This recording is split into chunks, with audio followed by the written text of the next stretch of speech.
Hello, everybody. Welcome to the Lunch Table. My name's Evan. I'm joined with Zach and Nick.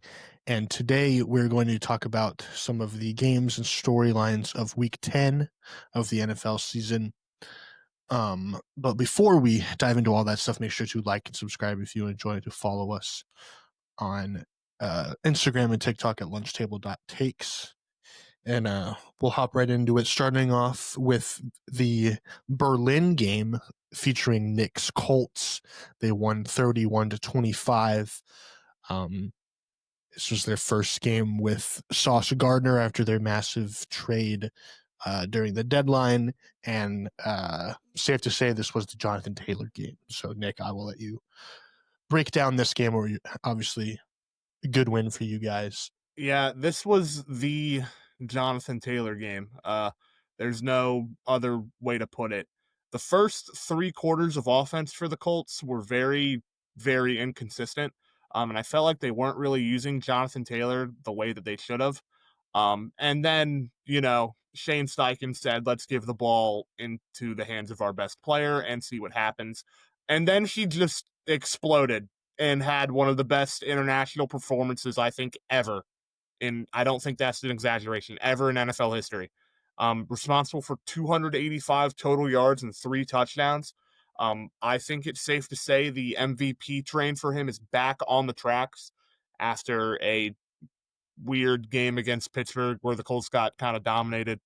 Yeah, he was ridiculous, and I get the Falcons don't really have a great run defense. I don't really care if your running back accounts for almost 300 total yards and 3 touchdowns. It's a pretty good day. Especially because I think it's becoming apparent that the hot start that Daniel Jones had to start the year is not going to last throughout the entire year. I don't think he had like an awful game, but he's definitely looked more like Giants Daniel Jones these past 2 weeks. And part of that's due to the Colts offensive line just not really having great pass protection. The Falcons do blitz more than any team in the league, so I think that has part to do with that, but they've got to figure out these protection issues now, especially going into the back half of their schedule. That is much more difficult than the first half of their schedule. Daniel But Jones yeah, is a pumpkin. Daniel, I'm not ready to go there yet because the Colts needed they were down 2 after they gave up. No, they were down 3 after they gave up the Falcons touchdown with Tyler Algier at the 1-yard line. And then Sauce Gardner got cooked on the 2-point conversion, and everyone was like, he's worth 2 first-round picks, yada, yada, yada. He held Drake London to 2 catches. So all the stuff that Drake London did in that game was not on him. So I think he did pretty good for being with the team for 4 days. But back to the main point at hand. Daniel Jones needed to convert a 3rd and 21.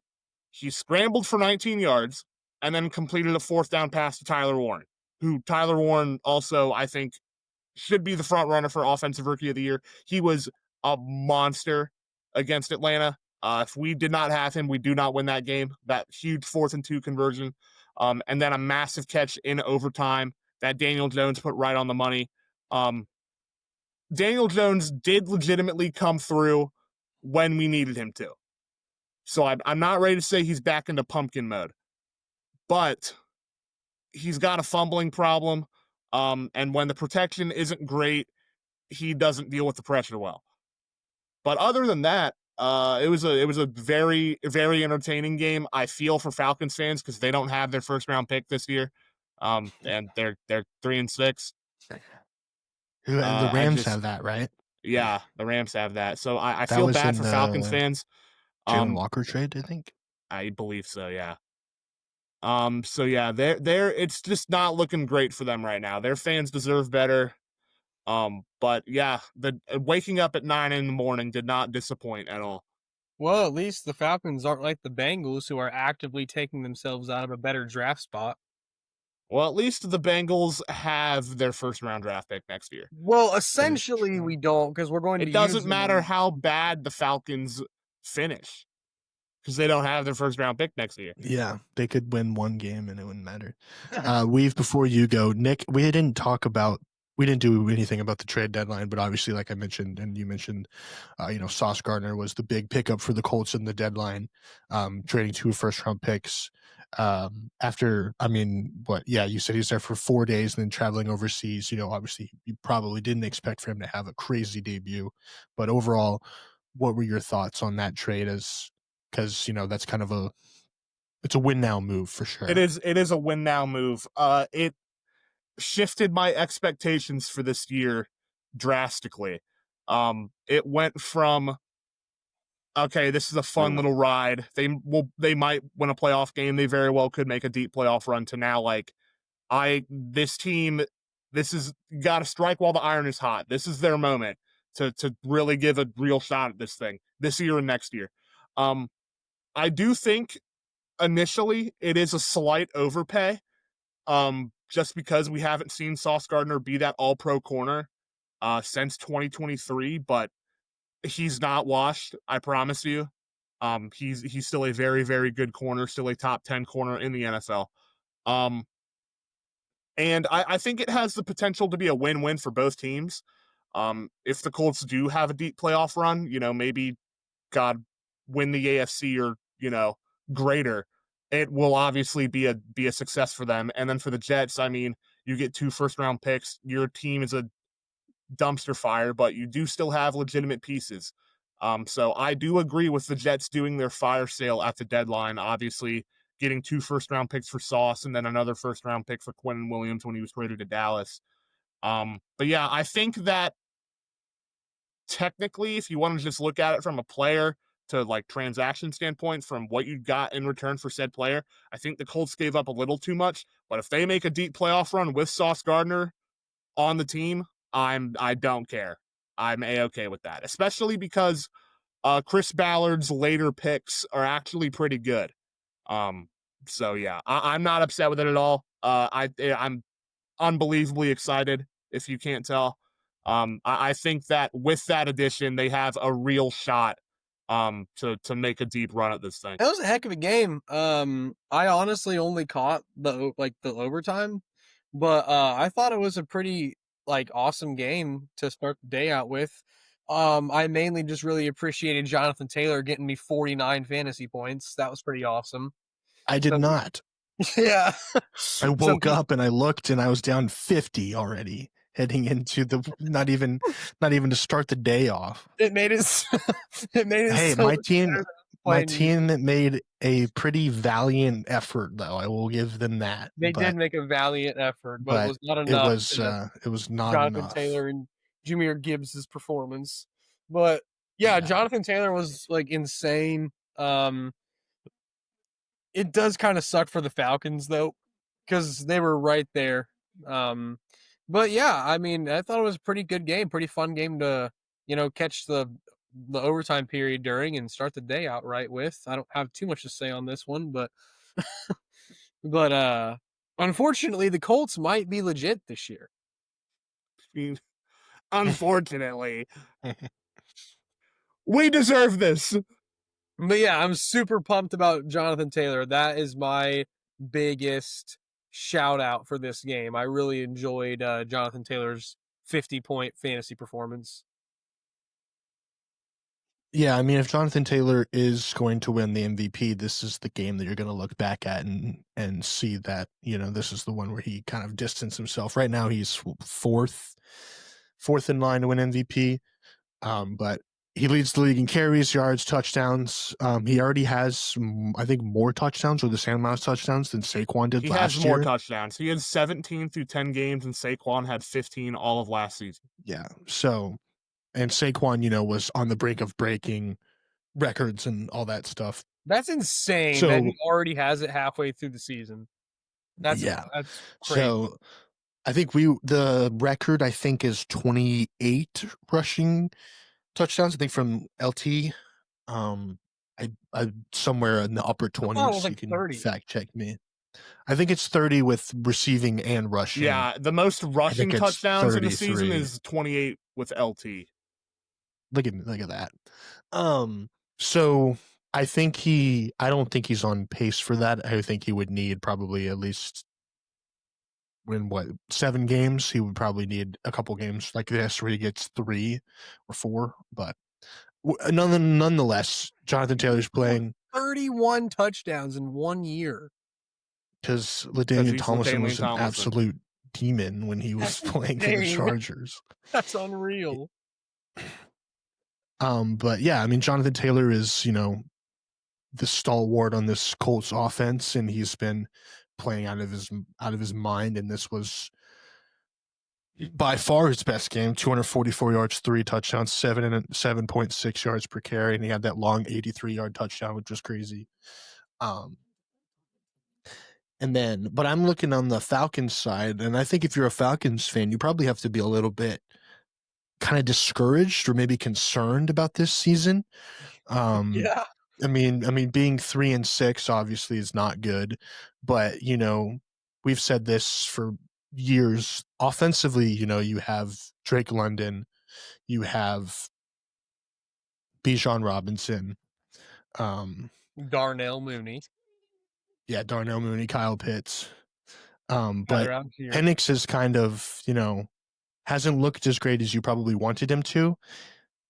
He has only he threw 3 touchdowns against the Patriots last week, which was a good game, but and 3 games before that, he only had 1 touchdown and about 200 yards. So he hasn't been like anything crazy, and you probably expected a little bit of a leap, I'm sure, but it'll be interesting to monitor what happens there, because when Kirk played that one game, he was also bad. So, Well, I feel without their first round pick, it's tough. I feel pretty strongly that they're just not playing the best quarterback on their roster. Like I still think Kirk Cousins is better than Michael Penix. I mean, when Kirk Cousins was healthy last year, he was playing some of the best football of his career. And then he got injured and started playing worse, and they benched him because he was playing injured. Like, I feel like it's a Baker Mayfield situation, where it's like, hey, he's not playing well because he's injured. Let's just bench him. And The difference between the two is that Baker Mayfield was still in his 20s and Kirk Cousins is pushing 40 years old. Yes, but I'm just saying, I still think Kirk Cousins is. I think Kirk Cousins is better. Plus, when you spend a top 10 pick on Michael Penix like the Falcons did, you can't just not play him. Well, you also gave Kirk Cousins $180 million. So they're just not a very smart team. Okay, like yeah, I mean, it's they're like just not. Okay, you're gonna they give this don't guy have the. They don't have the sharpest minds in the shed right now in Atlanta. You're gonna give this guy like an unbelievable amount of money, and you're gonna bench him because he gets injured, and then you're gonna spend a top 10 pick on a quarterback who's not even that good. So yeah, I'm not a huge fan of the Falcons right now. I've kind of been on these guys ever since the infamous Arthur Smith head coaching tenure. So I don't know. I think the Falcons are heading in the direction of needing new ownership. Fair. Yeah, if only it was that simple. I'm just saying that took a little bit of a turn, but I think the Falcons are bad, and I think that they make a lot of stupid decisions. So, I mean, something's wrong in that front office.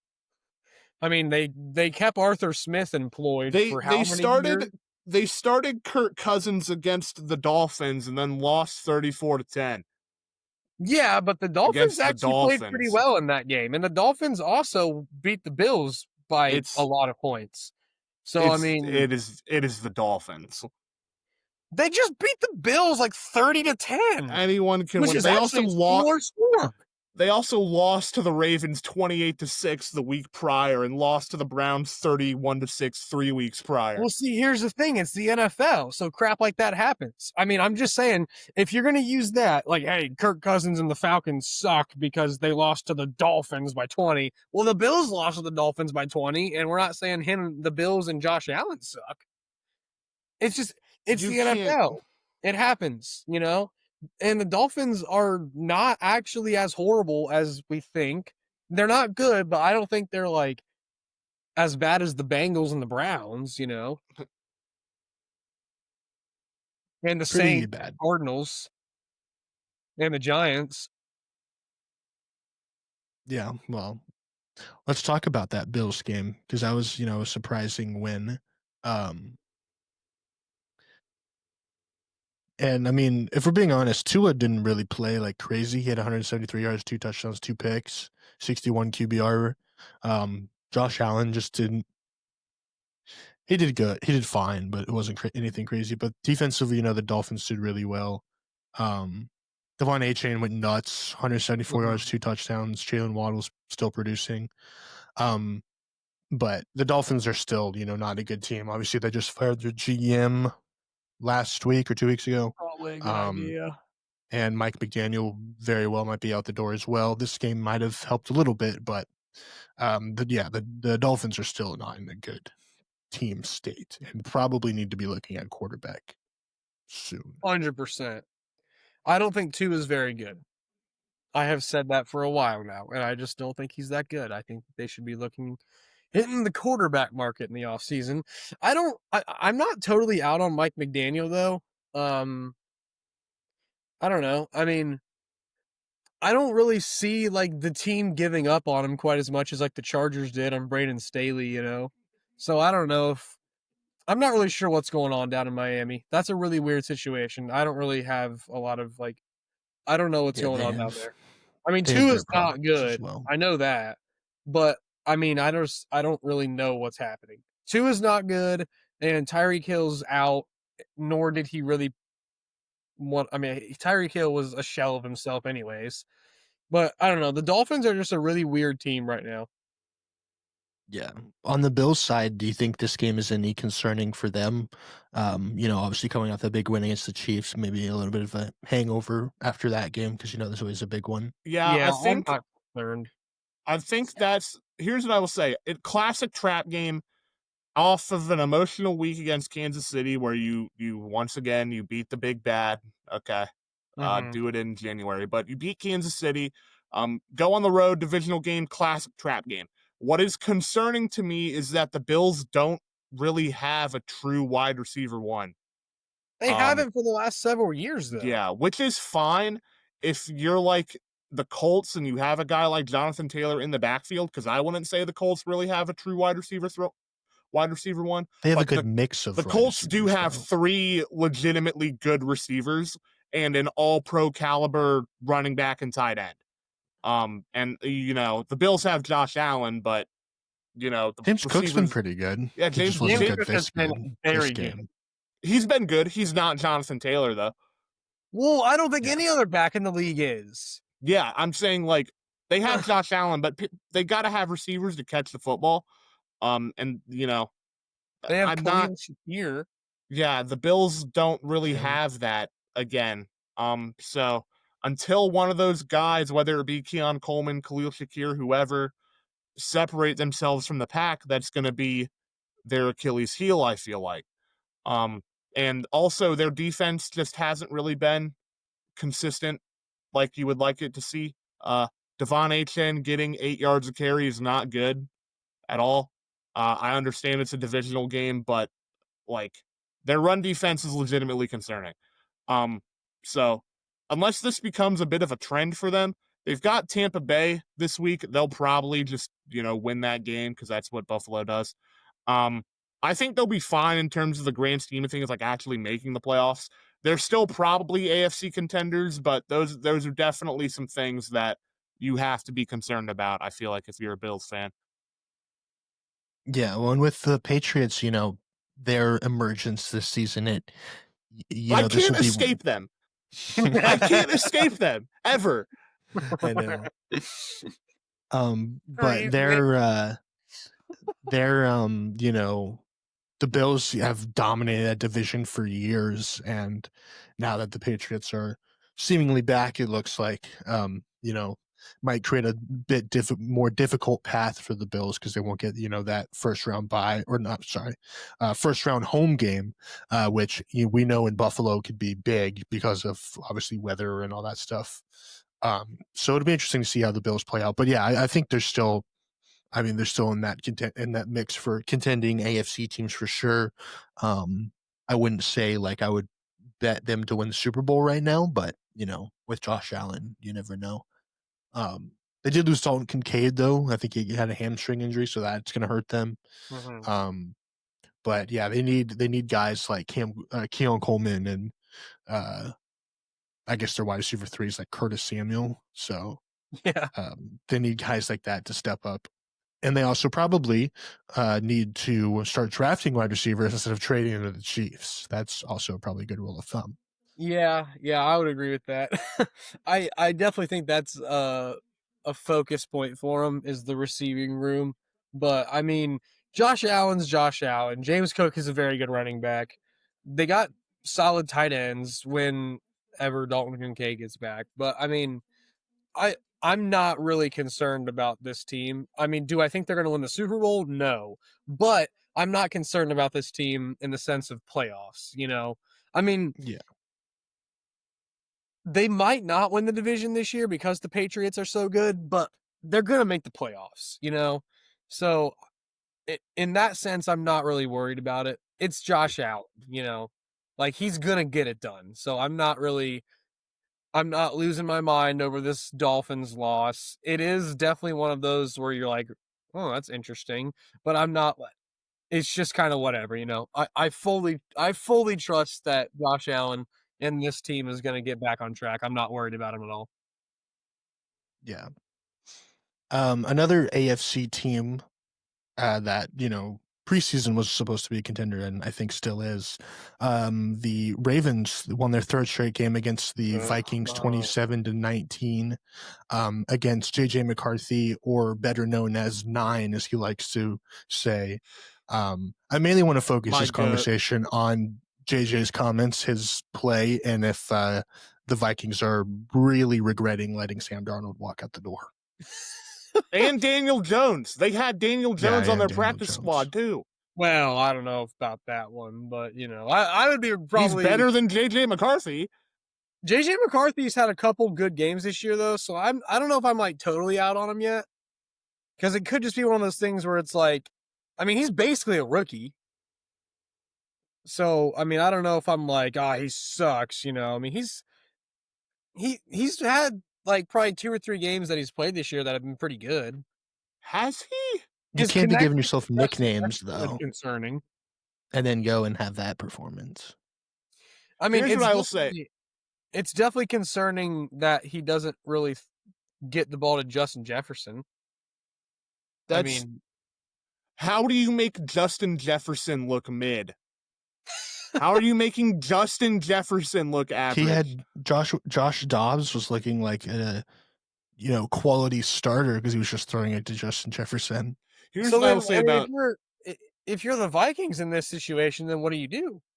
I mean, you got to roll with this guy. You ride it out with JJ McCarthy. Yeah, it's only his first year. You can't give up on him yet. Yeah, that's why I'm like, I think you got to at least give him a little bit more time before you're like, this guy sucks. I don't think he's very good. Yeah, and we've seen in that Vikings offense and Kevin O'Connell's offense that, he can turn quarterbacks like that into, quality players. Like he revitalized Sam Darnold's career. Josh Dobbs looked really good for a long period of time.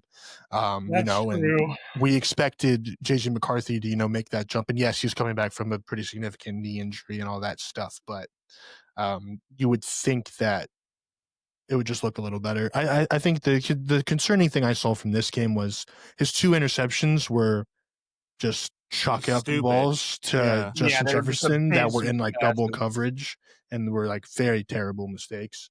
I just more think it's hilarious that he said that he has this alter ego that comes out. And then we saw that cringy post-game video of him or whatever. And then he comes and does this and Twitter's just lighting him up. That was very fun to watch. The alter ego that was released was a very, very, very bad. Funny. So somebody on Twitter said, JJ McCarthy claims he's 9, so Joe Burrow said, "I got to get back." Yeah, seriously. That's real.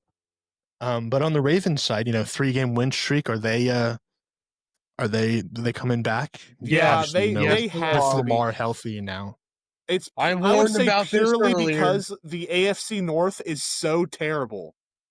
this season, that they're going to win the division by default. I'm not saying they're going to win out, but they're going to win the division winning 8 or 9 or 9 or 10 games. They're going to get a home playoff game. And then they'll, from that point, if they get a home playoff game, like, who knows? They'll lose because LaFraud will show up again. But yeah. I would say that they'll lose because their defense is not very good this year. But who knows? It would be this year. It would be really funny if this is the year that the Ravens win the AFC after starting 1-5. That and everyone just Has that ever happened? I don't know if a team has ever won their conference after starting 1-5. Yeah, that would be wild. That's gonna happen. But I mean, I do think the Ravens definitely are back. For the same points that Nick said, the AFC North is just absolute like flaming dog crap this year. 2 of the teams in there, I believe, are top 5 pick candidates, or should be at least. And the Steelers are the Steelers, and they suck. So, I mean, yeah, the Ravens are pretty much just going to be handed this division after they literally started out 1-5, which is unbelievable, very aggravating. But, yeah, they're fully back.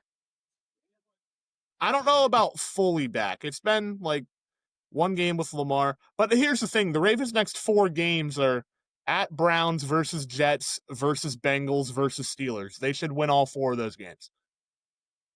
I like that. I don't think there's not a reason that they should not be 4-0 and be 8-5 coming out of that stretch.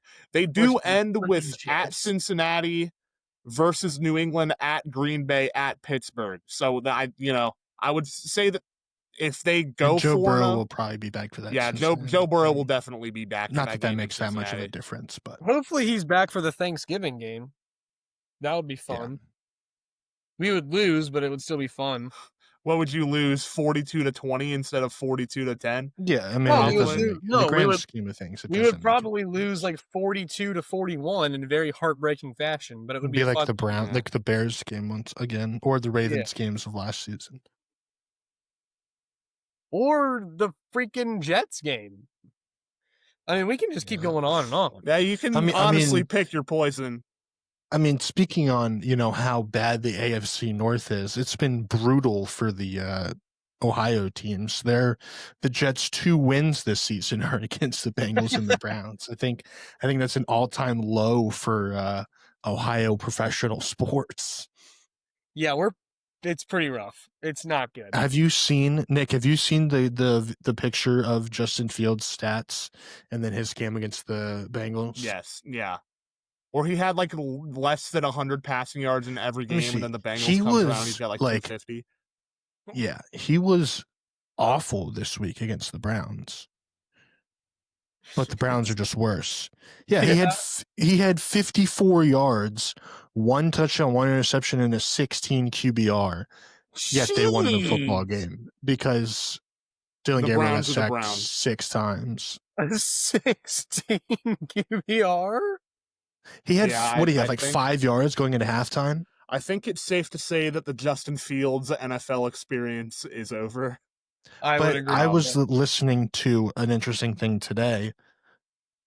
Like, because of the Jets, flexibility in the first round in the next couple of years, let's say hypothetically, Dante Moore goes back to school, and this class is, Ty Simpson and Fernando Mendoza at the top. Do they entertain? It's the argument, like, do you take the quarterback because you're up there, or do you try to wait for a better class that could have, Their team has so many holes now that they don't have Sauce or Quinnen Williams, though, that what is drafting a quarterback going to even do? Well, and I also especially with the Jets' history of developing quarterbacks, which they can't do. I mean, on the other side of that argument, though, like, both of those quarterbacks are way better than Anthony Richardson. So, like, why are we talking about him? So it's not quite as bad as like that situation, where it's like they take like a historically and generationally horrible quarterback when they should have taken any other position, you know? Okay, so you're hating on us because we're up right now. And that's fine. All right. But yeah, It's okay. I feel like both of those quarterbacks are just so much better than him. So like, even if they do pick one, like he's at least going to be better than Anthony Richardson. Yeah, that's true. But I mean, odds are the Jets probably won't be much of a better team next season. No, that's true. Yeah. So I think it's an interesting argument because this quarterback class was supposed to be like pretty stacked, but a lot of the guys that were supposed to be pretty good have been not good. They've been horrible. And so this next class, there could be a lot of guys coming back to school. Mhm. So it'll be interesting to see how all of that stuff plays out. But we could, go on a tangent and talk about that stuff for hours. Yeah. Let's talk about the Patriots. Patriots are 8-2. Drake May and his Patriots beat the Bucks 28-23 on Sunday. Trayvon Henderson, shout out Buckeyes, breakout game finally. Yeah, there we go. Mike Vrabel finally actually played him. He had 147 yards and 2 touchdowns. I know, Nick, you said that you just can't escape the Patriots, but I'm so sick of this. I'm so unbelievably sick of this. Of course they have a Jonathan Taylor clone too. Of course they do. Because, yeah. We all knew I'm gonna like Drake May, obviously, he's legit. He's the real deal. He's that guy. I would not shock me if he is an all-pro one day at the quarterback position. He's that guy. But everyone that watched TreVeyon Henderson play in college football knew this was coming. Like, once he got his opportunity to shine, he was going to take full advantage of it. I get Tampa, once again, they don't have a phenomenal rush defense, but like over 10 yards a carry. Yeah, Vita Vea is no joke, and over 10 yards a carry against that Bucks front in Tampa is legit, especially when you're a rookie. Mike Vrabel has completely changed, or I don't even know if the culture's necessarily changed, but he flushed every ounce of that Gerard Mayo culture out of New England within not even a year. Why did the Titans fire him? Like, well, obviously the Titans are a terrible franchise. The Titans. I said this at the time. Mike Vrabel is a good coach. Like, I'd feel very similarly if the Browns were to hypothetically fire Kevin Stefanski right now. I still think Kevin Stefanski is a good coach. The fit's just not working out right now. Yeah, I think it was like the James Franklin scenario with Penn State. New England's probably going to get the 1 seed. Like, let's be realistic here. Right with now, their schedule being 5-4, right? 5-3. Well, their schedule. Listen to their schedule down the stretch: Jets, Bengals, Giants, Bills, Ravens, Jets, Dolphins. There are two losable games in that stretch. 2 of those teams are good. Yeah, they have the easiest schedule, I'm pretty sure, in the entire NFL. It's 28th in difficulty. Yeah. They will probably be the 1 seed. They could lose games, at Baltimore and against Buffalo at home, and they're still going to be 13-4. And if they're 13-4, they're probably going to be the 1 seed in the AFC with the amount of parity that's been in the conference this year. Yeah, New England is, I think this game is more of everyone needs to take the Patriots very, very, very seriously than Tampa being bad. Tampa lost a close game at home to a Super Bowl contender. It is what it is. You know what I'm saying? They're going to get healthier. I still think Tampa Bay is a legitimate threat in the NFC to make a solid run with their offense. Baker Mayfield playing. Speaking of Ohio State, Igbuka had another big game. Yeah, Igbuka comes back, has another monster game. I just think those are 2 really good teams going at it, Yeah, I agree. I think those 2 teams are very, very good. It's just frustrating to me. Well, the Bucks are without their top 2 receivers and their top running back, so and they're still they've been pretty injured offensively.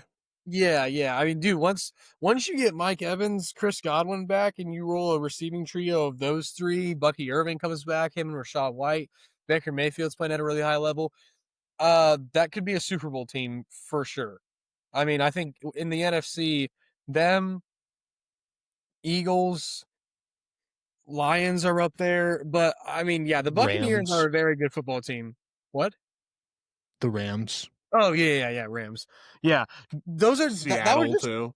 those were just two Seattle, like yeah. very very good football teams, and yeah, I mean Mike Vrabel's done a very very good job with this Patriots team. Um, it's fun to see, you know, like No, it's not. No, it's not. This is not fun to see. Yeah, I mean, I don't you know, find this fun at all. you got the good Ohio State boy at running back. It's nice to see Mike Vrabel finally play him because I think everybody knew all along he was the best back in that backfield. Drake May is playing at, I mean, an MVP level, one of the best defenses in the league. Year two, by the way. Year 2 for Drake. Yeah, this I'm so Patriots sick of this team. Yeah, Well, and here's your thing too is that Drake May's playing that well, and he doesn't really have like a actual wide receiver one either. So like the Patriots get a pretty decent like wide receiver weapon in there.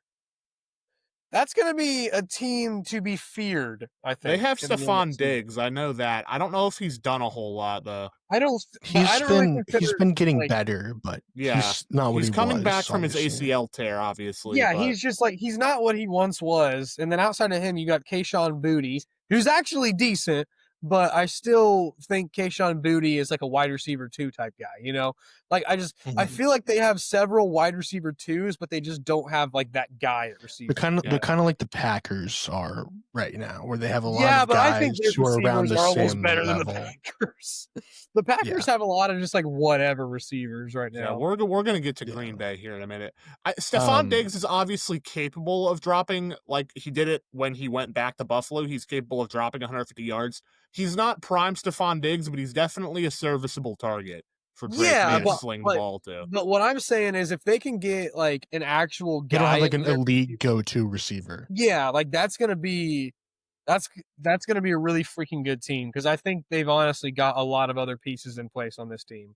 So they're young and yeah, I like this Patriots team. That's gonna be a team to be feared for a long time. And I'm a big fan of Mike Vrabel, also former Buckeye. I think he's a great coach, and I think he's got those guys, you know, playing for him on his side. I think they love him. So I think they got a really good thing going in New England right now. It's pretty cool to see how they got that turned around because they were a dumpster fire over the last like 2 seasons. Yeah. And You you think know, the Bears? you know, like America, baby, right?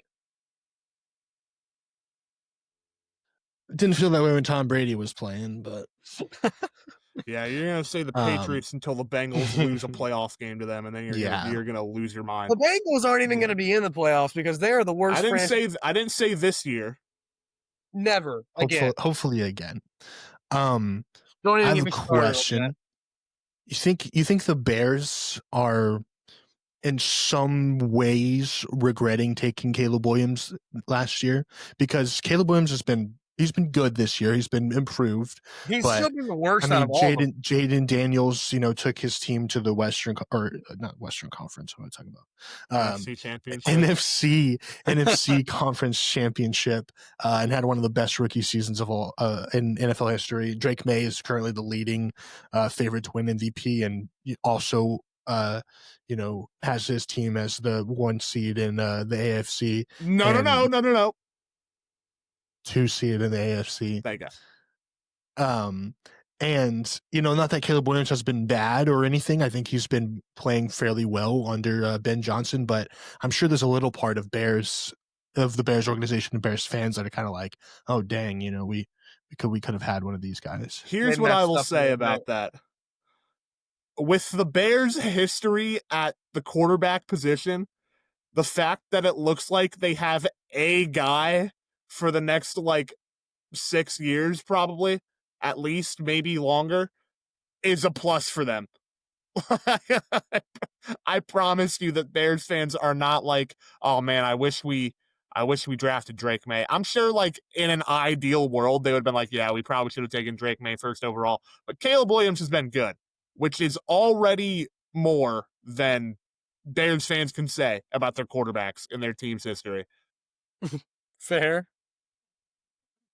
Yeah, and I mean, I'm not saying that Caleb has been bad. It's just I think it's obviously hindsight's 2020. You would have most people probably would have picked Caleb Williams. He didn't really give you much of a reason not to. There was some conversation, obviously, with Jayden Daniels and stuff, but I think this draft class we could look back as being one of the stronger quarterback classes in the last couple of years because, I mean, you already have an MVP candidate, a guy who hasn't. I mean, he's been injured obviously this year, and the Commanders are kind of a mess, but. And then if Caleb can continue to progress under Ben Johnson and stuff, the Bears are, what are they? 6-3. I think so. I do also think though that also I think sometimes quarterbacks Yeah, it's they're just a 6-3. good fit where they go, you know. Oh, Like- obviously.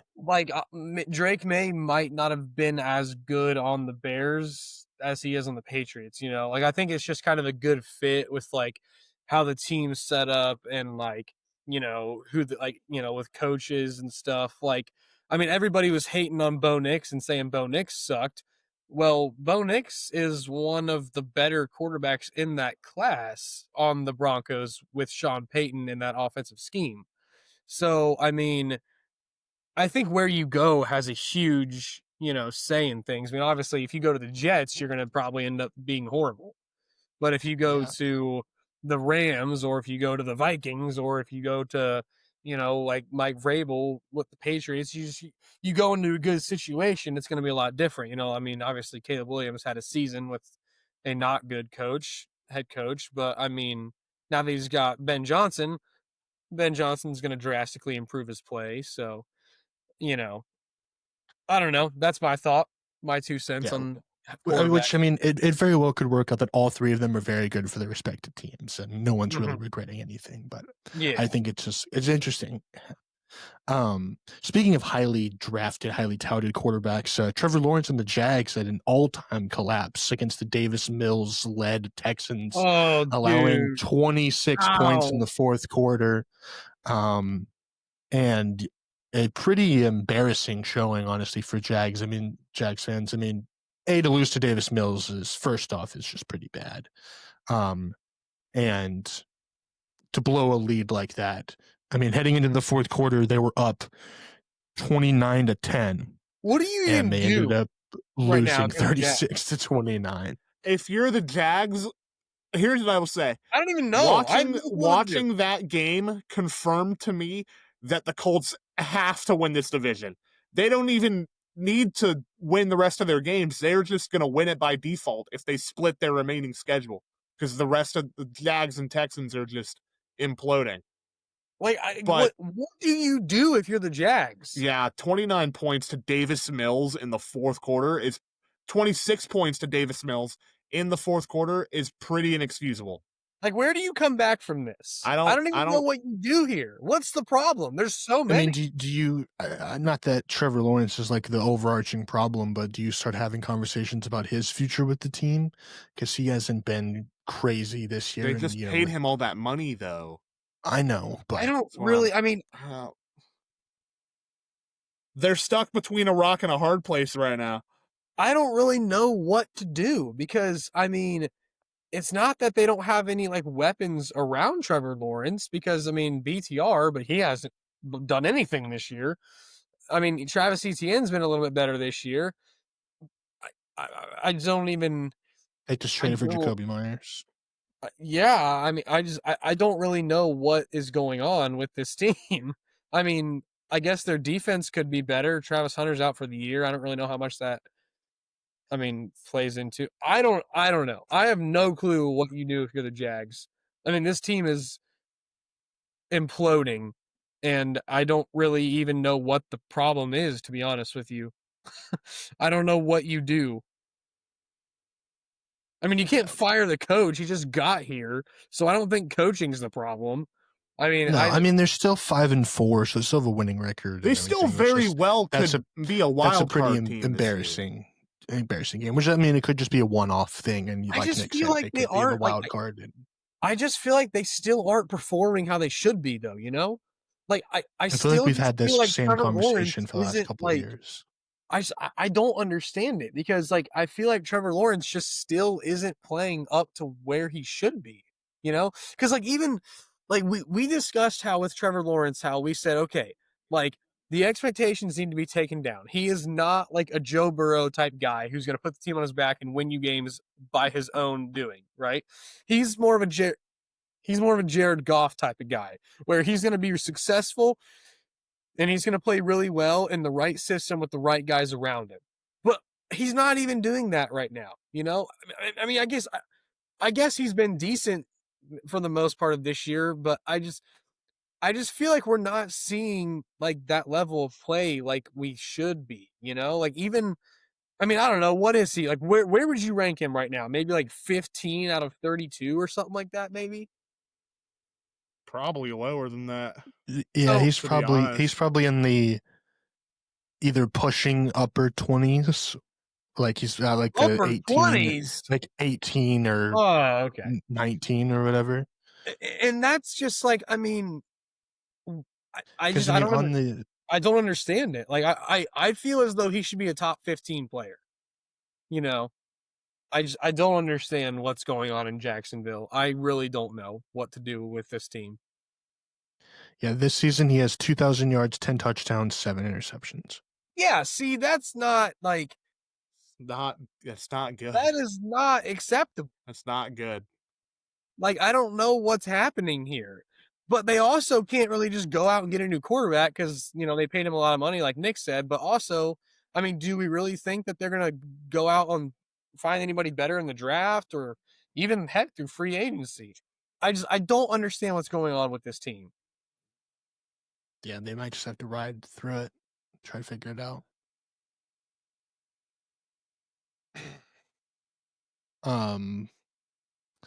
But the Seahawks, they beat the Cardinals 44-22 in a game where their offense only scored 3 touchdowns.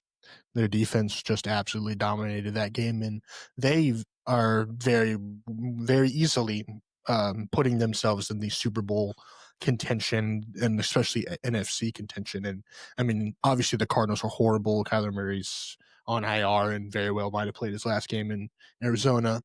But He's so bad. but I mean, to win a game where you don't have to really score much offensively, obviously is really good. And I know a lot of people, including us, you know, we're kind of pessimistic about how Sam Darnold would look heading into this year.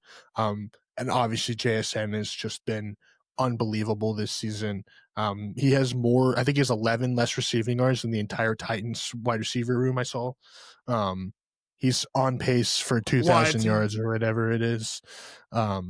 So, yeah, I mean, I think the Seahawks are definitely have to be in that NFC contention and definitely need to be looked at as a Super Bowl The contender. Seahawks are a scary, scary team. Seattle, baby. In particular, because of the way their defense can just shut you down immediately with Mike Macdonald as their head coach.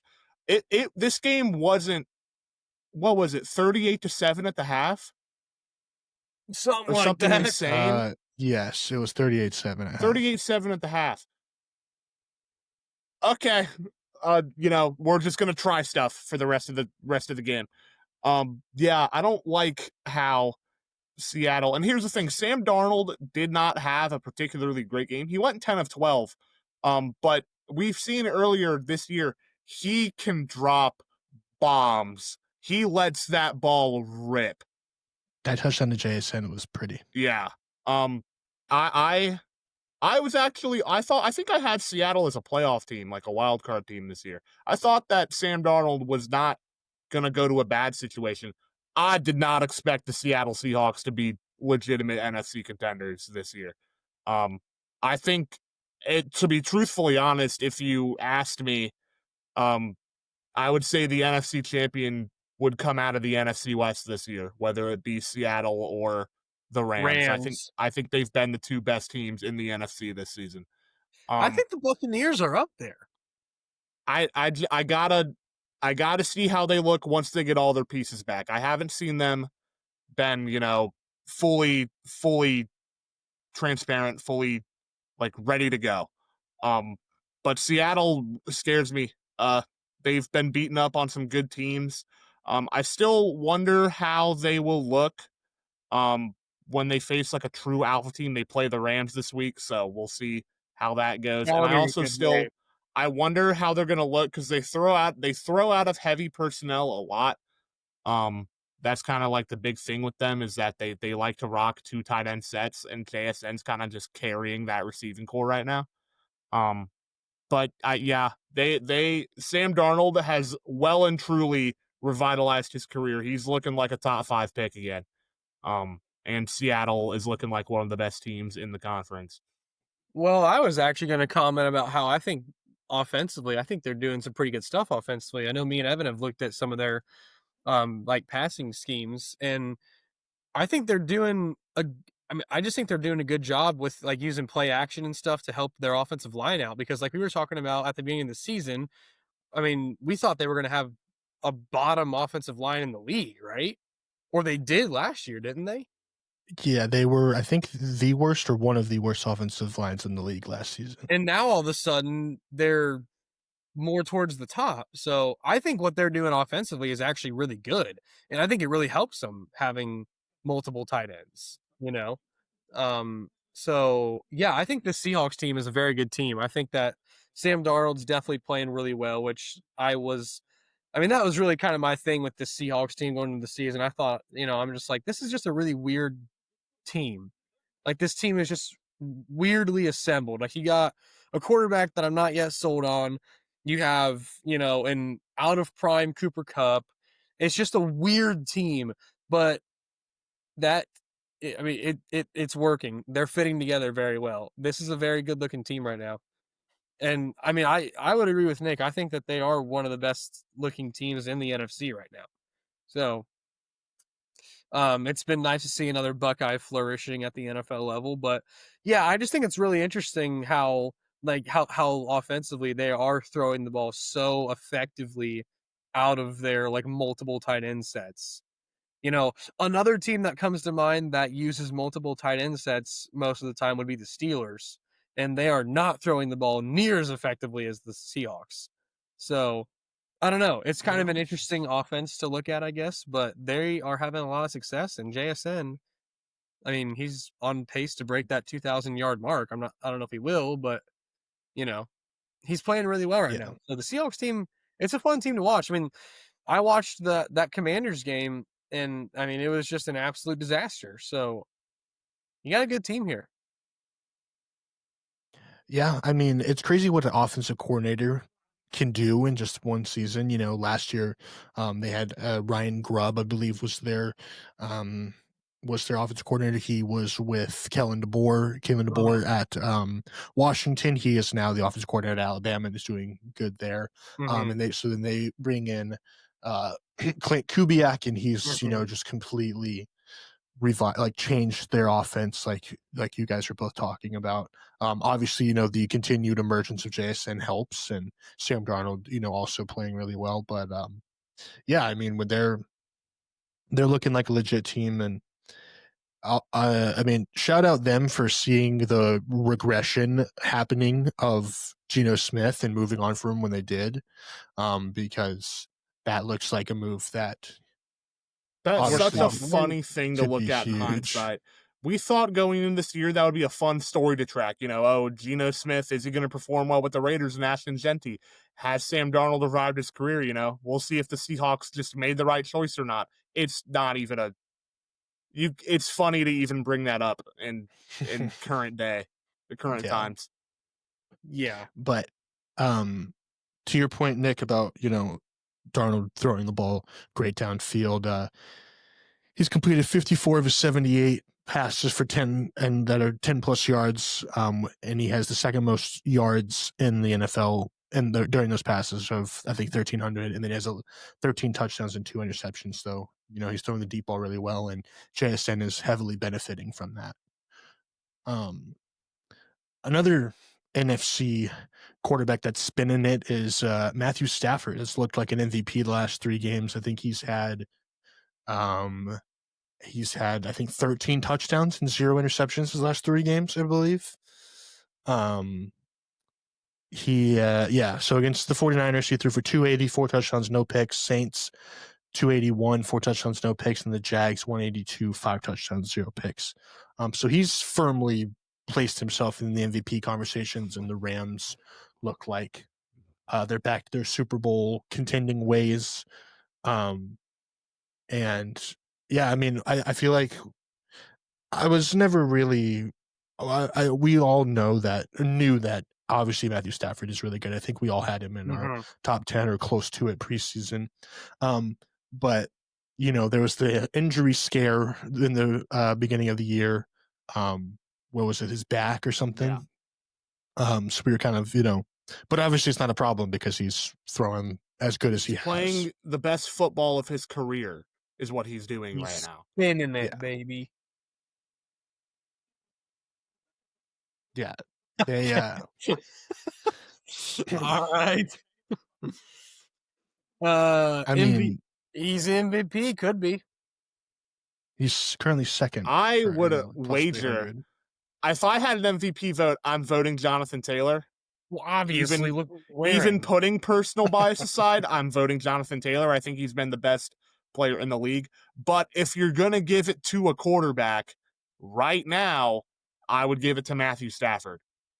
He has been ridiculous this season. He's got 2,400 yards, 25 touchdowns, 2 picks with a 114.8 QBR.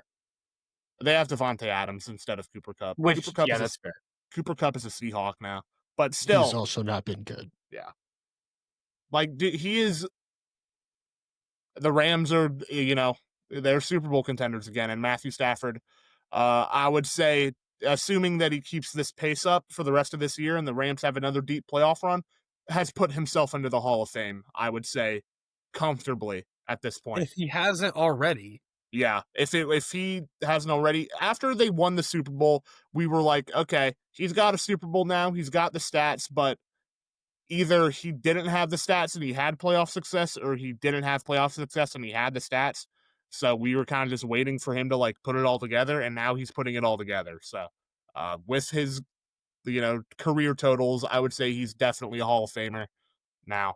I would say that he would be my MVP if you had to pick a quarterback. Yeah. I think the other thing that's just really impressive to point out about the Rams is how they rebuilt this team with day 3 picks. 2 and 3 picks. Yeah, third rounders and then day 3 picks. And they've constructed a Super Bowl roster again with mainly day 3 picks, offensively and defensively. Obviously, Jared Verse was a first-round pick last year, but a vast majority of their impact guys were day 3 picks. So I think that just goes to show how good of an operation as a whole the Rams are running right now. From the front office to the coaching, obviously, I think Sean McVay is one of the best coaches in the NFL. Yeah, this is a very, very good operation. Very good football team. Very fun to watch. One of my favorite teams in the league, actually. But, yeah, I think that's just the biggest thing you got to shout out with them is how they built a Super Bowl team with day 3 picks. Yeah, I mean, they drafted Puka in the 5th round, Kyren Williams in the 5th round. Byron Young was a later pick.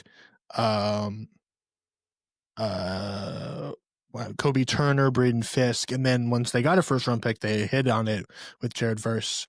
Yeah, I mean, I think if, we gave the Eagles a lot of credit over the offseason, rightfully so, to how, they've built that team. But I think when you have the conversation of, best front offices in the NFL, the Rams absolutely deserve to be in that conversation. And, so much so that their head of scouting is now the current GM for the Jags, and he made that big trade for Travis Hunter, and he was a big reason why the Rams have rebuilt. So yeah, I mean it's very impressive because I mean you looked at a team that put all of their chips in one basket to win the Super Bowl in 2021. 2022, they were not good. They were injured and, it was looking bleak.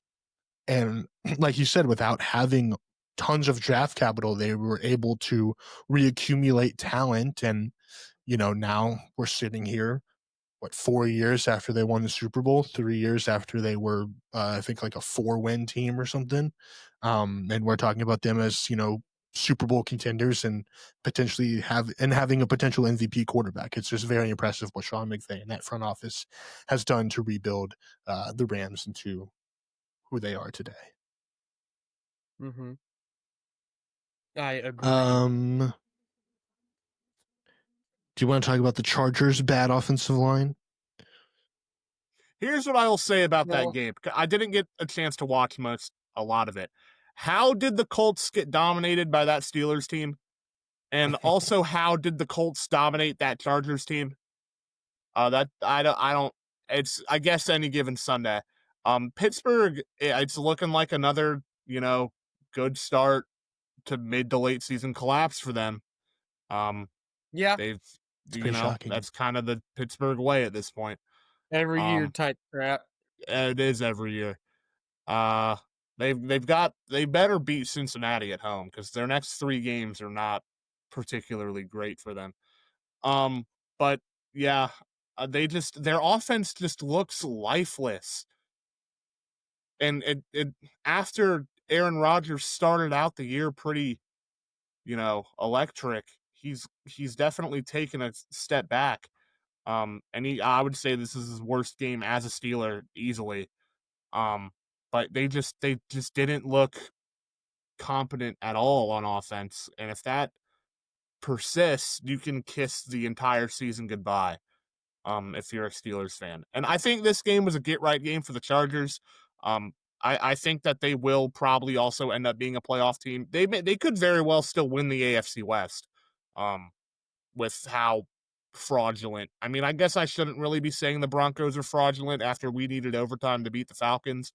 But also, I think the Broncos are fraudulent. They won, 10-7 against the Raiders? Yeah. Are you joking? Are you joking? Are we being serious right now?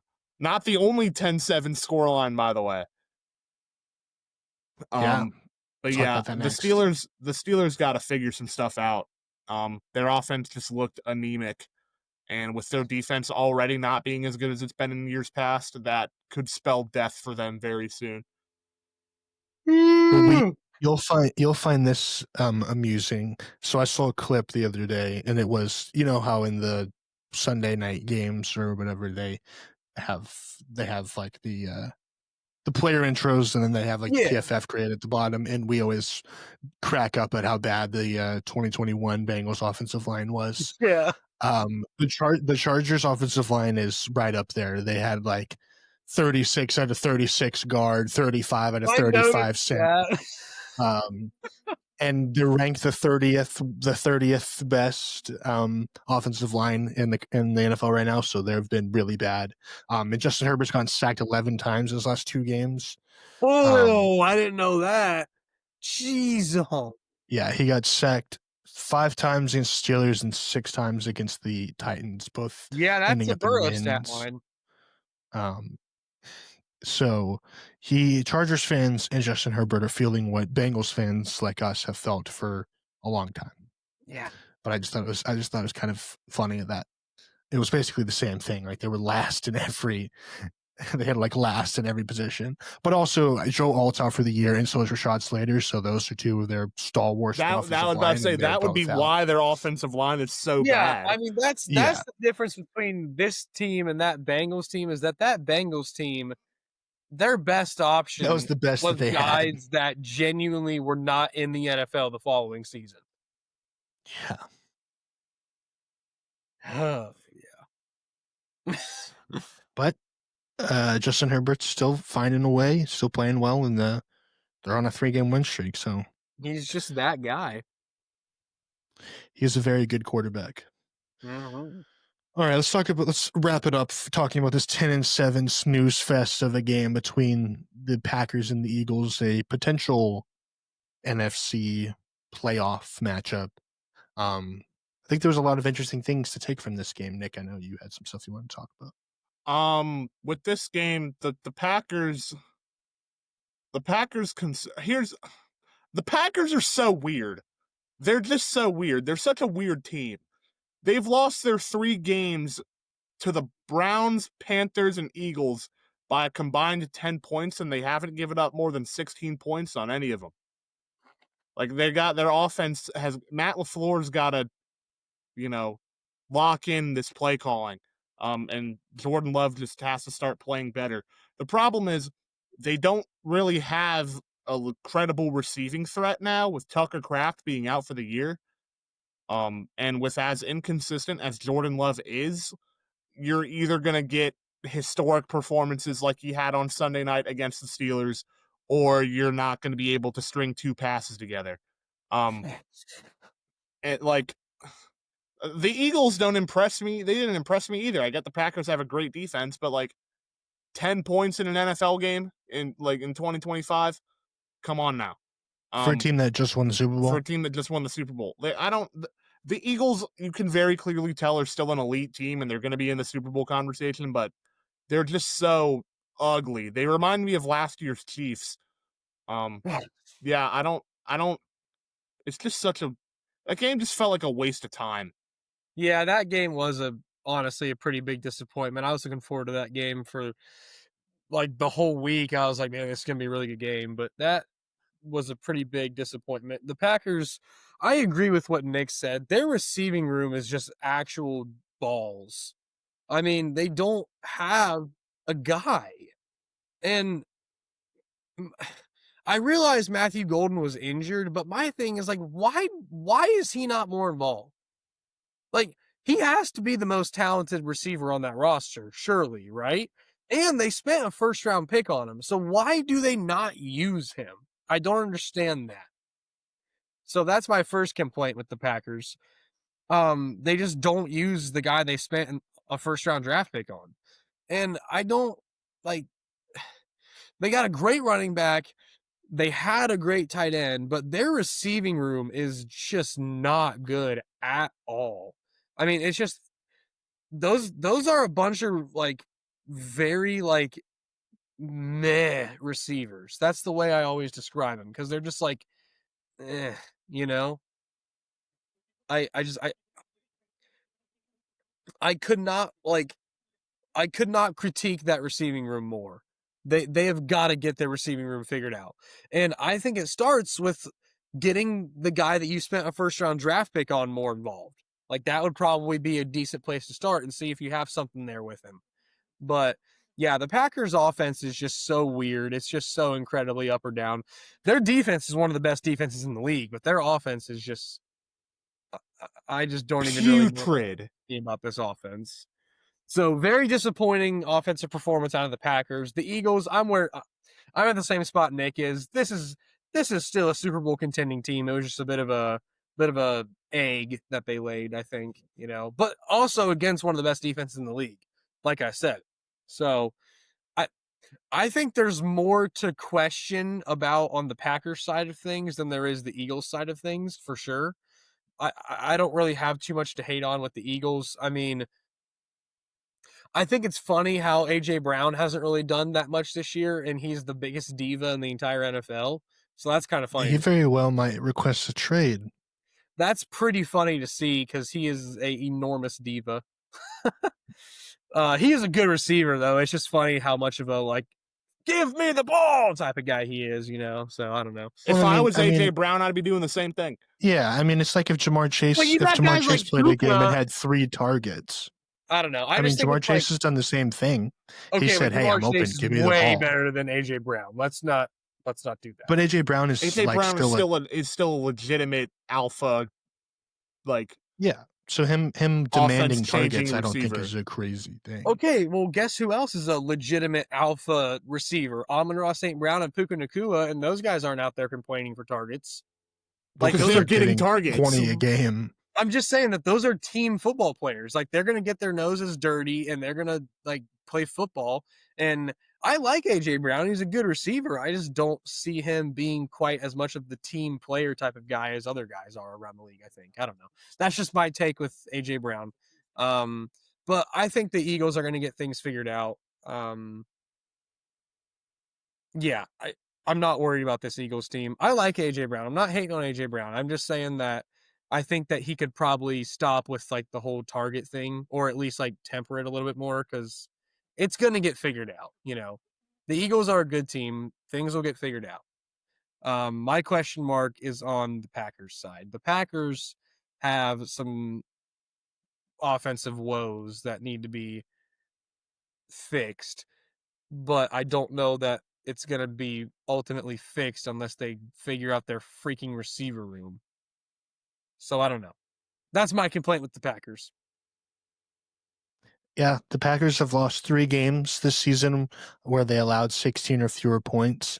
Only the 2008 Browns, who had 5 of those games, who finished 4-12, and the 2007 Dolphins, who had 4, who finished 1-15, had more such losses in the last 20 seasons. So, yeah, the defense is playing really well. The offense just at times isn't pulling their weight, and you would think with Jordan Love, Josh Jacobs, and Matt LaFleur calling plays, the offense would be a little bit more dynamic, but it hasn't been.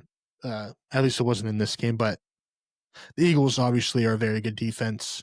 They won the Super Bowl last year. They have a lot of really good players on defense, so it could be just a kind of culmination of things. But I saw a lot of people were kind of questioning Matt LaFleur a lot this week.